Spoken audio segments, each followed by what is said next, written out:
प्रश्न संख्या 3.3 का क्वेश्चन नंबर है अपना दूसरा। दे रखा है निम्न समांतर चतुर्भुज में अज्ञात x y z के मानों को ज्ञात कीजिए। तो अपने को समांतर चतुर्भुज दे रखे हैं और इसके क्या करना है, अपने को x y z की वैल्यू ज्ञात करनी है। तो देखिए, हाँ देखिए, कोण जो b है वो कोण b के बराबर है। तो यहां से लिख देते हैं कोण b बराबर है कोण d के। क्यों है? क्योंकि समांतर चतुर्भुज के ये क्या है, सम्मुख कोण है और सम्मुख कोण सदैव क्या होते हैं, समान होते हैं।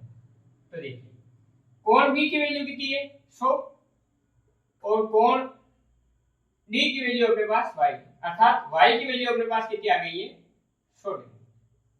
अब देखिए अपने पास इसका मान कितना आ गया, 100। अब ये दोनों कोण जो है वो आसन कोण है कि नहीं, तो अपन यहां से लिख देते हैं angle a plus angle d is equal to 180। और समांतर चतुर्भुज के आसन कोणों का योग होता है, आसन कोणों का योग कितना होता है, 180 डिग्री। तो देखिए कोण a की वैल्यू जो है अपने पास z और कोण d की वैल्यू अपन ने 100 ज्ञात कर लिया, बराबर में कितना है, 180।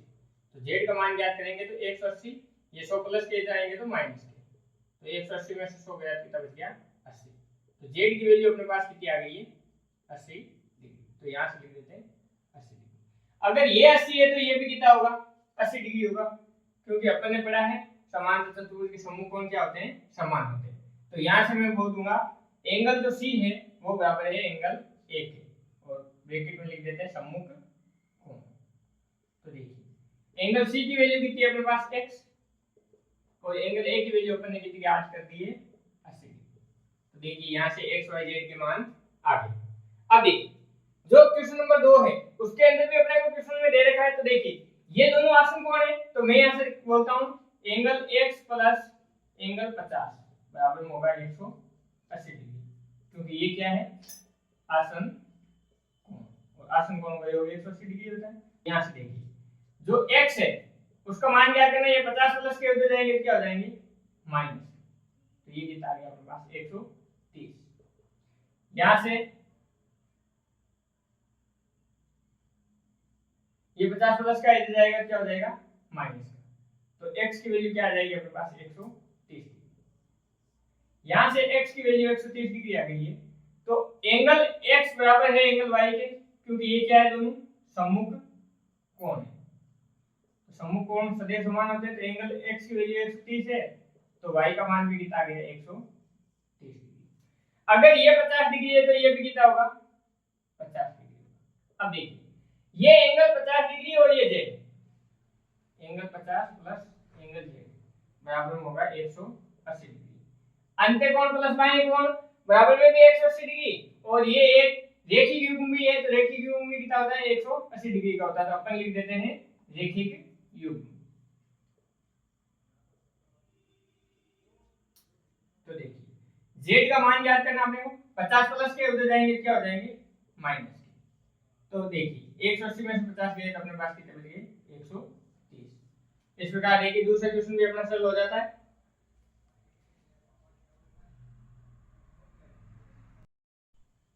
देखिए क्वेश्चन नंबर 3 के अंदर अपने को x y z के मान ज्ञात करने। तो यहां से देखिए ये वाला एंगल जो होता है वो 90 डिग्री का होता है, और जब दो रेखाएं आपस में काटती है तो वो शीर्ष अभिमुख कोण बनते हैं। ये 90 डिग्री है तो ये भी 90 होगा। तो यहां से लिखता हूं मैं एंगल x बराबर में 90 डिग्री, और ये आया कहां से, तो ब्रैकेट में लिख देता हूं शीर्ष अभिमुख कोण।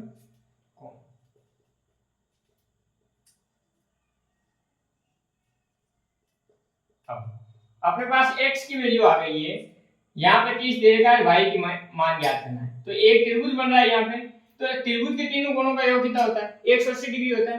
तो मैं यहाँ से लिख देता हूँ x का मान मेरे पास 90 है, ये 90 प्लस 30 प्लस y बराबर में 180 डिग्री, और ये क्या हो जाएंगे, त्रिभुज के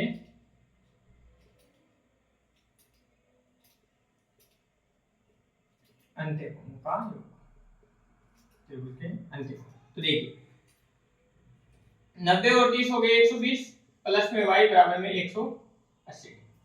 y की वैल्यू ज्ञात करें तो 180 अपनी जगह, ये 120 प्लस किया तो इधर जाते ही क्या हो जाएंगे, माइनस के। तो 180 में से 120 किए तो कितने बच गए, 60। तो y की वैल्यू अपने पास कितनी आ गई है, 60 डिग्री। अब देखिए ये 60 आ गया अपने पास, ये 90 आ गया है। अब अपने को क्या ज्ञात करना है, सिर्फ और सिर्फ जेड ज्ञात करना है। तो यहां से देखिए, यहां से अपने क्या बन रहा है, उल्टा जेड बन रहा है। और जो ये एंगल होते हैं ये आपस में समान होते हैं, इसे कहते हैं एकांतर कोण। तो मैं यहां से बोलूंगा एंगल y बराबर में एंगल z, और ब्रैकेट में क्या लिखेंगे, एकांतर कोण। तो देखिए एंगल y की वैल्यू अपने पास 60 आ रखी है, और यहां से z, तो z की वैल्यू कितनी आ गई, 60। इस प्रकार अपना तीसरा क्वेश्चन भी सॉल्व हो जाता है। अब चौथे पे चलते हैं। देखिए ये आमने सामने के कोण समान होंगे, तो मैं बोलूंगा यहां से एंगल y बराबर में 80 डिग्री, और ब्रैकेट में लिखेंगे सम्मुख कोण। समांतर चतुर्भुज के सम्मुख कोण सदैव क्या होते हैं, समान। तो देखिए अपने पास y की वैल्यू कितनी आ गई है, 80 डिग्री। अगर y अपने पास 80 आ गया है तो हम x ज्ञात कर सकते हैं। यहां से लिखेंगे angle x plus angle y। ये दोनों क्या आसन कोण है, और आसन कोणों का योग कितना होता है, 180 डिग्री। ब्रैकेट में लिख देते हैं आसन कोण। तो देखिए x की तो वैल्यू ज्ञात करनी है अपने को, y का मान अपने पास है 80 डिग्री, और बराबर में अपने पास 180। x की वैल्यू ज्ञात करेंगे तो ये 80 प्लस के होते जाते क्या हो जाएंगे, माइनस के। तो देखिए x का मान कितना आ गया अपने पास, 100 डिग्री। अब ये अपने पास 100 आ गया है, तो 100% है, ये भी कितना होगा 100, क्योंकि ये क्या है, सम्मुख कोण है। और यहां से देखिए ये एक रेखीय युग्म भी बन रहा है, और अंत्यकोण प्लस बाह्य कोण का योग भी कितना होता है, 180 डिग्री। तो इस बार अपन लिख देते हैं अंत्यकोण प्लस बाह्य कोण, और इनका योग कितना होता है, 180 डिग्री। अब अंत्यकोण का मान तो अपने पास 100 है, और बाह्य कोण का मान है अपने पास z बराबर में 180। तो z का मान ज्ञात करेंगे तो 180 अपनी जगह, ये 100 प्लस के जाते क्या हो जाएंगे, माइनस के। तो 180 में से 100 गए कितने बच गए अपने पास, 80। z की वैल्यू कितनी आ गई अपने पास, 80 डिग्री। इस प्रकार ये चौथा पार्ट भी हो जाता है अपना।